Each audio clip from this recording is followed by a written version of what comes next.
Welcome back. So we're back with Senator Elizabeth Warren. And so basically, what is going on with Korea? Because Kim Jong-il do, who I call Kim Jong Yum Yum. Yum Yum. We call him Yum Yum here. They make only armament. They just make things, bombs and stuff. What should be happening and why isn't it happening? Okay. So we know that he is an unstable man who has nuclear weapons. You're talking about Trump now.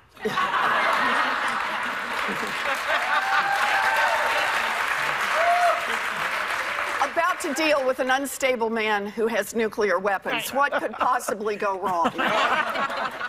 But this is a country that is supported by China.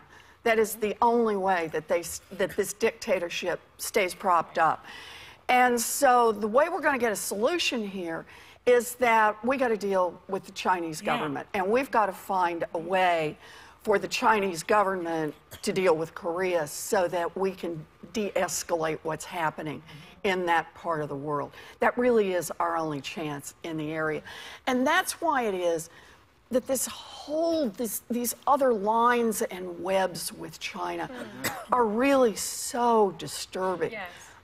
And so the reason we talk about conflict of interest, and I thought the point you made, Sonny, about conflict of interest was just right on the mark. You never want to wonder if the leader on your side is working for the country or just working for himself. You just never. Question from day one. But this is a place and throughout. And that's why conflicts of interest matter so much. That's why you need people who say, when I've taken the presidency, when I've taken a high government job, it all goes into a blind trust. I can't see it. I don't know what I'm helping. That's what it's got to be.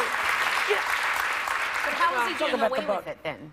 Well, right now he's getting away with it because he just struts through the White House and says that's what I'm doing. Yeah, and, like a dictator. And nobody calls him. He's put in place who should be going, hey, time out. They're not going to do it. This is why you want to have a difference in, who's governing. Because if it's all one group, you're bent over. I've got to talk about your book because I read it and it is fantastic. Oh, thank you. It is fantastic. Thank you. Fantastic. And it's called The Fight. This Fight is Our Fight. Please tell us about it, in particular, the story of Kai and the middle class. That struck me as significant. So this is a book that tries to tell the story about what we did right, how and when we started building a great middle class and working class. And then how, starting in the 1980s with trickle-down economics and tax cuts for those at the top and deregulation, we really started taking the legs out from underneath working families. But what it also is about at its heart is about opportunity. So I'm a kid. My parents, we struggled a lot. My daddy ended up as a maintenance man. My mom worked a minimum wage job at Sears. I wanted to go to college, and there was no money for college. The way I finally made it through is I graduated from a commuter college that cost $50 a semester. And it opened a door for me. And from there, I ended up as a Harvard professor and a United States Senator. I believe in what opportunity is.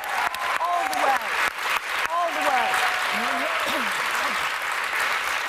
And I talk about this story. I talk about it in the book. And I contrast it with Kai, who, much like me, her folks hadn't gone to college. She heads off, and she has a great plan. She's going to work in the computer field. She tries to pick out a good college. She gets her feet tangled up in a for-profit college that rips her off. She ends up $100,000 in student loan debt and no diploma. She is 27 years old. She's waitressing. Her future has been crushed. And here's the part that really twists the knife. The United States government is making a profit off her student loans. That is an America that is not investing in opportunity, and we got to make changes. Thank you to Elizabeth Warren. Members of the audience, you know what's coming? You want the book? You're all getting the book. Everybody gets the book. You all get the book. We'll be right back.